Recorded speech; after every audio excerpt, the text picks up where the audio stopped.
Are the trends you've been speaking about in U.S. universities, do you think they're responsible for a lot of what's coming out of the academic left, mainly postmodernism? Do you think that has a particular place in the doctrinal system, mainly people wanting to be subversive but not rock the boat, or do you think there's some other explanation for that?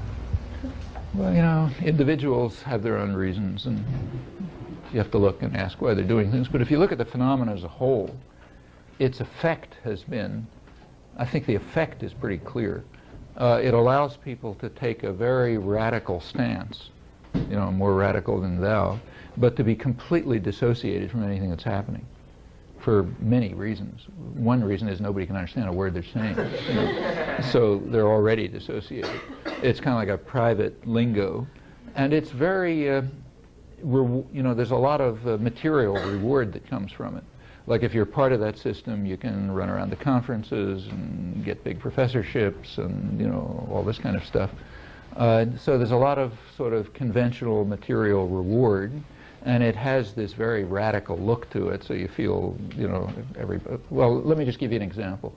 I gave a talk a couple days, last Saturday, at Birzeit University, you know, the Palestinian University at the West Bank. And it was a, you know, like everywhere, big mass audience, political talk, mostly criticizing the Palestinian Authority, because I was in, you know, you always tell people what they don't want to hear. So I want to criticize Israel, I do it on the other side of the border. And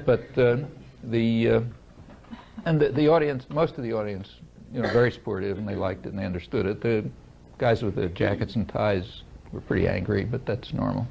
However, as I left with an Arab friend of mine who organized it, he's actually an Arab, he's an Israeli Arab who's a member of the Knesset, the parliament, but an old kind of good guy.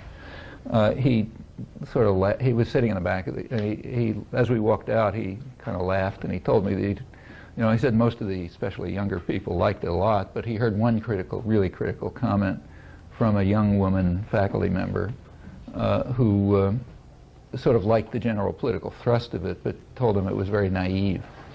And I said, you know, why was it naive? And he laughed, and he said, well, it's because you said that people do things on moral grounds, and you talked about truth, okay? And that's old-fashioned nonsense. You know, that's kind of this old Enlightenment stuff. We know perfectly well that nobody does it. I mean, I talked about how apartheid was overthrown, you know, and how it was necessary to have splits inside the white society, which there were. If the white society had been unified, they would have smashed the ANC. But there were splits from the inside, and basically on moral grounds. People didn't want to tolerate it, and that was quite important. Something, you know, talked about that. Well, that's naive, because nobody does anything on moral grounds. All power plays, you know, read Foucault and so on and so forth, if you can understand it. And truth is kind of like an old-fashioned concept, you know, there's no truth and so on and so forth. Yeah, that stuff goes on all over. I mean, the next day I gave a talk at an Israeli university, and then it was critical of Israel and the United States, and talk about the Palestinians. And there were commentators, and one of the commentators was the dean, and he, you know, he hated it, of course, and a historian. And he said, he also said it was naive, because I was talking as if there's a objectivity in history. I was running through the history of what happened and saying how you should interpret what's going on now in those terms. It is complete naive. I mean, everybody knows there's no objectivity and there's no truth, and it's this narrative and that narrative and so on and so forth. That's very convenient. It sounds very radical, you know, and it's extremely convenient.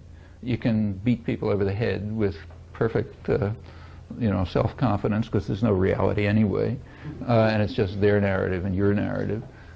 In the third world, it's particularly grotesque in my opinion. It's bad enough here. I don't like it here or other rich countries. But when you get to third world countries, it's really grotesque, because the, you know, there the separation of the radical intelligentsia from popular struggle is a much more, you know, it shows much more dramatically.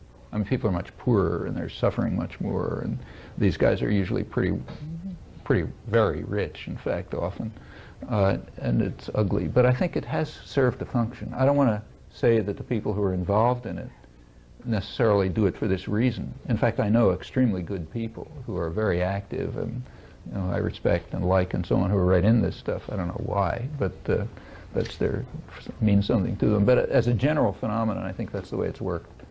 It's worked as a way of insulating sectors of a kind of radical intelligentsia from popular movements and actual activism, and it served as an instrument of power. I suspect that's the reason why it's so readily tolerated in the universities. I mean, it's all over the place, in the third world as well, because of the function it serves.